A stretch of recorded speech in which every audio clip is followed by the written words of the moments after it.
कर रहे हो और आपके ओल्ड पेंशन स्कीम जो है नहीं मिलेगी या फिर न्यू पेंशन स्कीम में कुछ बदलाव आ गए हैं। ठीक है। अब ओल्ड पेंशन स्कीम जो पहले मिल रहे थे और न्यू पेंशन स्कीम जो अब मिलेंगे उसमें क्या अंतर है? क्या आपकी ज़िंदगी भर की जो नौकरी आपने की, ज़िंदगी भर जो कमाई की, क्या जो है वो सरकार खाने वाली है या फिर आपको जो है सूद समेत वापस आने वाली है? तो आइए आज हम समझते हैं इस वीडियो के माध्यम से कि एनपीएस क्या होता है, ओपीएस क्या होता है, ओपीएस में क्या था सुविधा, एनपीएस में अब क्या दे रहा है सरकार। ठीक है।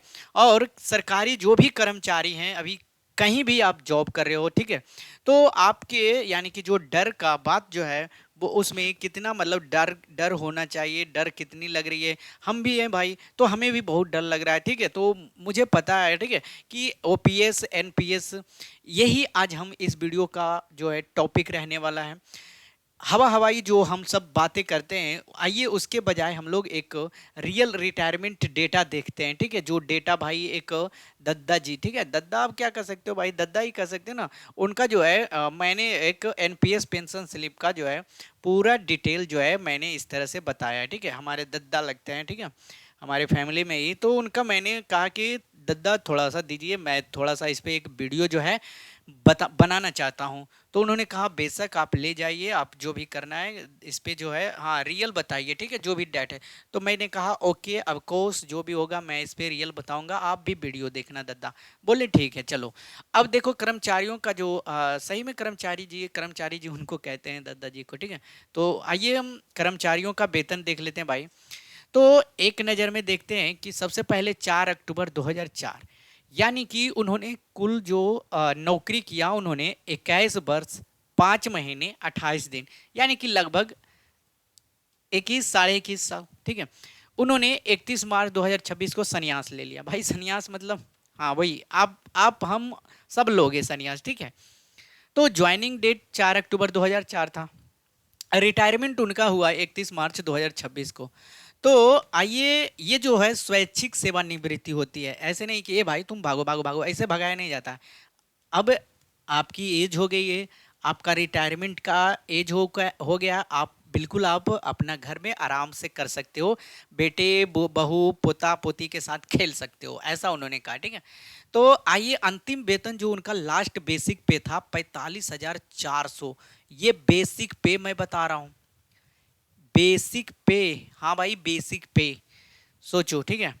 तो 21.5 सालों की जो जमा पूंजी थी भाई, 21.5 सालों की जमा पूंजी यहाँ पे देख लो, 30,64,000 रुपये, 30,64,000 रुपये। ये कुल एनपीएस कॉर्पस है। 21 साढ़े 21 सालों की जो एनपीएस होता है ना, एनपीएस कटता है ना, एनपीएस जो सरकार लेती है वो उनका जो है पूरा एनपीएस है 30 लाख।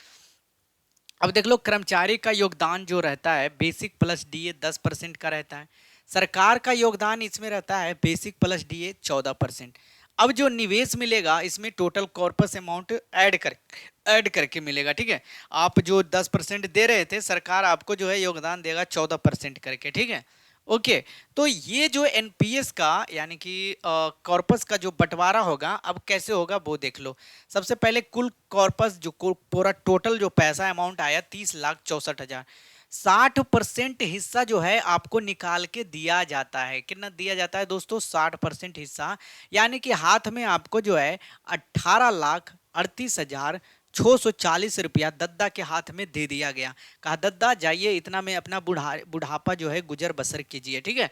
60% हिस्सा लेकर बाकी 40% हिस्सा जो है पेंशन के लिए अनिवार्य कर दिया। एक तो दद्दा को पैसा दे ही दिया, ठीक है, मतलब कि 60% जो पूरा टोटल एनपीएस बन रहा था उसमें से 60% कहा दद्दा आप जाइए इतना में एक घर बनाइए, एक सुंदर सा फैमिली उसमें रहेगा, आप खाना वाना खाइएगा, मतलब बढ़िया बढ़िया चीज़ जो है फर्नीचर वगैरह टीवी पंखा सब लेके देखिएगा, गीजर मशीन, ठीक है, वॉशिंग मशीन जो भी है।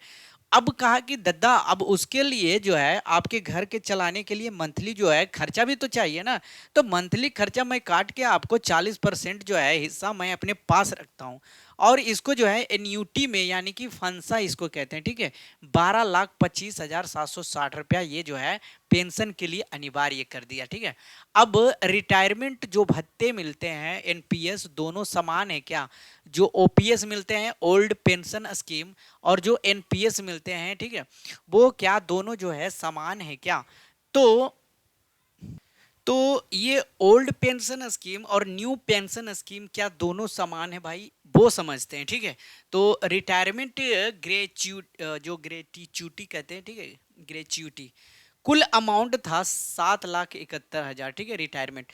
और लिव इनकैशमेंट यानी कि लिव जो जब छोड़ने लगते हैं यानी कि 300 दिनों की जो जमा छुट्टियों का पैसा होता है, यानी कि 300 दिनों की छुट्टियों का पैसा जो 5,90,000 होते हैं और प्लस ट्रांसपोर्ट अलाउंसेस और मूल वेतन का 80%, ये 36,320। अब आइए ये आंकड़ा मैंने बताया। अब फाइनल सेटलमेंट रिटायरमेंट के दिन जो होते हैं इन हैंड कैश कैसे करता है, यानी कि फाइनल सेटलमेंट रिसिप्ट जो आपको दिया जाता है वो पहले जोड़ लो। एनपीएस 60% लमसम जो होता है 18,38,640। रिटायरमेंट जो ग्रेच्युटी मिलता है 7,71,000।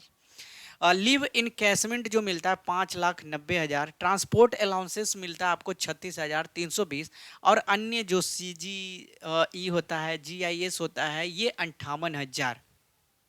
ये होता है जो आपके कर्मचारी जो ग्रुप समूह होते हैं बीमा योजना का जो भुगतान करते हैं वो होते हैं, ठीक है।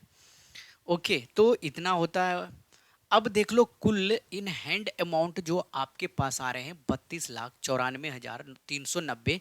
ये जो है टोटल अमाउंट आपको कैसे कैसे प्रदान हुए? एनपीएस था लमसम, रिटायरमेंट था, लिव इनकैशमेंट था, ट्रांसपोर्ट अलाउंसेस था और अन्य जो आपने वहाँ पे, ठीक है, क्या कहते हैं, योजना, बीमा योजना, ठीक है। अच्छा, असली झटका जो है हर महीने एनपीएस पेंशन का कैलकुलेशन में लगने वाला है दोस्तों। अब कैसे? जैसे कि 40% जो है कॉर्पस अमाउंट का कितना होता है आपके पास, इन हैंड तो आपको दे दिया गया भाई 32,94,000 कहा जाइए।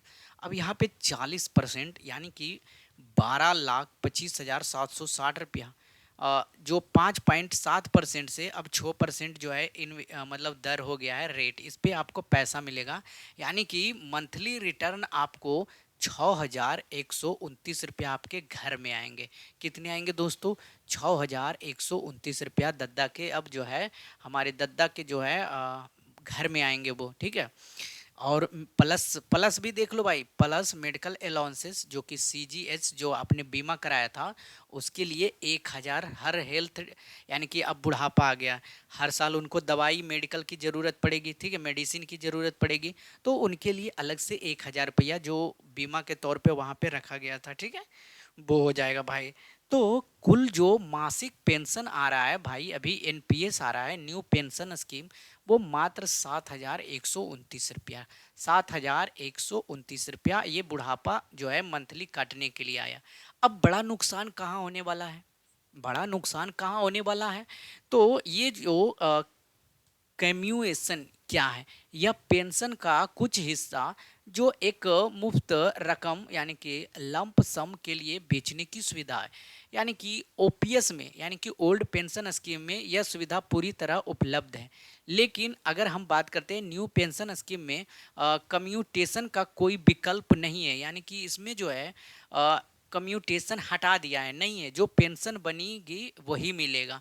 यानी कि इसमें जो है आपको कुछ हिस्सा पहले जो है बेचने मतलब कम्यूटेशन राइट होता था। इसको इस तरह से समझो, इसको इस तरह से समझो जैसे कि मैंने मेरे दादाजी आए, ठीक है, अब वो चाहते हैं कि अपने भविष्य के जो भी मानसिक पेंशन मिलने वाला है, ठीक है, वो चाहते हैं कि मैं उसको एडवांस में ही अभी ले लूं, ठीक है, एडवांस में लेके उसको मैं सरकार को ही बेच दूं या किसी और को बेच दूं और उसके बदले में एक बड़ा अमाउंट निकाल लूं, यानी कि उसके बदले में जो है मैं फंड के तौर पे यानी कि बैंक से ही, ठीक है, फंड के तौर पर एक नगद अमाउंट जो है मैं ले लूं, ठीक है, ये कहना चाह रहे हैं हमारे दादाजी।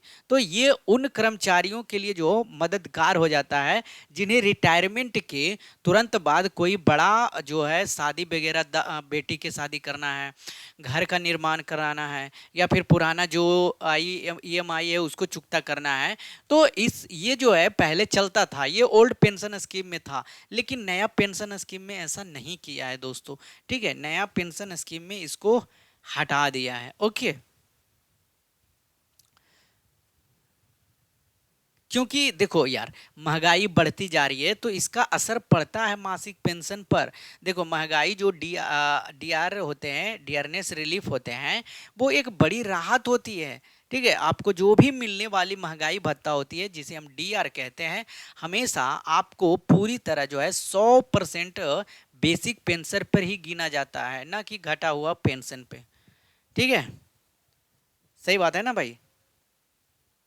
जैसे कि उदाहरण के तौर पे इसको समझाना चाह रहा हूँ, ठीक है, कि यदि आपकी जो कम्यूटेशन फैक्टर है, यानी कि रिटायरमेंट के समय जो अगली वर्षगांठ की उम्र पर निर्भर करता है, जैसे कि यदि आपकी उम्र 60 वर्ष है, तो इसके लिए सरकारी फैक्टर जो है 8,194 होता है, यानी कि बेसिक मासिक पेंशन का जो 40% होता है उसको 12 गुना करके कम्यूटेशन फैक्टर करते हैं। यानी कि यदि मासिक वेतन, इस तरह से समझो, मासिक वेतन जो है, मासिक वेतन पेंशन जो है 50,000 है, तो वह 20,000 जो है 40% कंप्यूट करा सकता है। यानी कि उसको जो राशि मिलेगी 20,000, ठीक है, 20,000 गुने 12 और गुने 8.194, ठीक है, इतना राशि मिलेगा भाई उसको, यानी कि 19,66,560, ठीक है। सोच लो, इतना उसको जो है एक ही बार में तुरंत पैसा मिल रहा है। इस तरह से होता है कम्यूटेशन, लेकिन अब वो जो है ये हटा दिया है। यही शब्द को मैं समझाना चाह रहा था। अच्छा, अगर यही कर्मचारी ओपीएस में होता तो क्या होता? देखो, सबसे पहले बेसिक पे 45,400, अगर हमारे दद्दा जी ओपीएस में होते हैं, यानी कि ओल्ड पेंशन स्कीम में, हालांकि अभी वो वही हैं, तो स्टेप 2 में देखो, ओपीएस के तहत 50% बेसिक, यानी कि 22,700 रुपया इसका जो है बेसिक पे लग रहा है, 22,700 रुपया। उसके बाद महंगाई भत्ता 60% अनुमानित है, जोड़ लो भाई 60%। तो ओपीएस के तहत जो कुल मासिक पेंशन होगा 37,000 से लेके 38,000 जो है, ये गारंटी आपको देगा, ठीक है। देगा या नहीं देगा भाई? अगर कर्मचारी ओपीएस में होता तो, ओल्ड पेंशन स्कीम में होता तो। अब ये देखो, एनपीएस और ओपीएस में सीधी टक्कर करा देते हैं। जैसे कि एनपीएस में 45,400 है, और ओपीएस भी ओल्ड पेंशन में 45,400 है। कर्मचारी का मासिक योगदान 10% और डीए, लेकिन इसमें कोई कटौती नहीं। कम्यूटेशन सुविधा नहीं है इसमें, लेकिन इसमें था। मासिक पेंशन जो है 7,129 रुपया, लेकिन यहाँ पे 37,000 प्लस मासिक पेंशन पहले मिल रहा था। तो ये यहाँ पे दिक्कत हो गया है दोस्तों, ठीक है, सरकारी नौकरी में। यानी कि 21.5 साल तक अपनी सैलरी का 10% कटवाने के बाद भी जो है, बुढ़ापे का सहारा मात्र सिर्फ 7,129। पता है, ओल्ड पेंशन स्कीम वाले दद्दा के इतने इतने पैसे आते हैं ना मंथली में, कि थक जाते हैं भाई। अभी वो जॉब करने के लिए उतना में तरसते हैं जितना जो पुराने वाले दद्दा लोग हैं उनके रिटायरमेंट मिलते हैं, सच्ची बता रहा हूँ, ठीक है। तो ये होता है, आज की महंगाई में इस रकम से कोई सम्मानजनक जीवन जीना संभव नहीं है। बिल्कुल सही बात है भाई, कैसे जी पाओगे? यही कारण है कि एनपीएस का लोग जो है कर्मचारी विरोध कर रहे हैं, और ओपीएस की तरह ही एक जो है मिनिमम फिक्स्ड पेंशन की गारंटी का मांग कर रहे हैं, ठीक है। तो अपना जो भविष्य, आपकी राय है, आप कमेंट में बता सकते हो इस रियल लाइफ पेंशन स्लिप को देखने के बाद। क्या आपको लगता है कि एनपीएस जो है कर्मचारियों के साथ न्याय कर रहा है? अपना विचार कमेंट में जरूर शेयर करें। मिलते हैं नेक्स्ट वीडियो में, धन्यवाद।